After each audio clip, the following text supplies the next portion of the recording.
We're in the newsroom. Our very own Steven Wardill is joining us to talk about Campbell Newman's first cabinet meeting. What went down? Well, they concentrated on all their cost of living promises that they made during the election, capping registration, getting rid of the waste levy, a few other measures as well, although their electricity promise is looking a little bit shaky in some ways, I think. What was the promise? The promise was to cap Tariff 11, which is basically the tariff that we all pay on our electricity, or they would introduce the cost reflective system that Labor was already looking at. This system basically increases the price of power the more you use, but they seem to be favouring the cap on Tariff 11.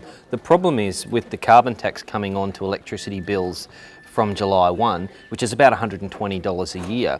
If they cap Tariff 11, they basically consume the carbon price. So what Campbell Newman is saying is, well, we're not responsible for the carbon price, so even if we cap, electricity bills will probably increase by the carbon price, but what we'll do is separate that out on the electricity bill and say, there's the carbon price, the rest is the same. Right, so it's still kind of wishy-washy. We're talking about cost of living and the savings that they're trying to make for us.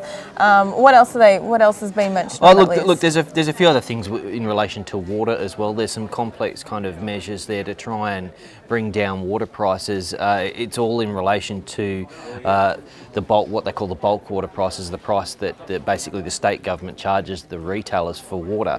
There's a 10-year price path. What they're looking at is maybe doing a 20-year price path. That's what they set to try and reclaim the money when they built all that water infrastructure in 2006 when we were in that big drought, like most of the infrastructure we don't use, like the recycled water pipeline, the desalination plant, those kind of things, they have to be paid for.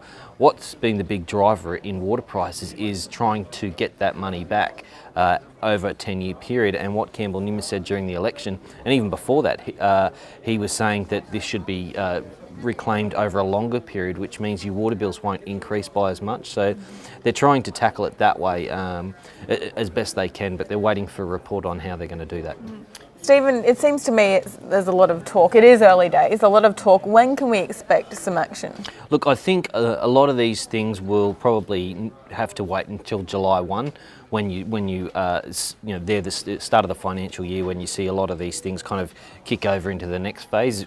For instance, the freeze on car rego, that usually starts on July 1 each year, so he probably can't do anything about that until before then. The waste levy is one where what they've done is basically, instead of removing the legislation, just reduced the amount to zero. So I think you pay $35 a tonne at the moment on the waste levy. They've just reduced that to zero. So that actually could be fairly immediate, yet we're still yet to get to the bottom of how that's going to exactly work.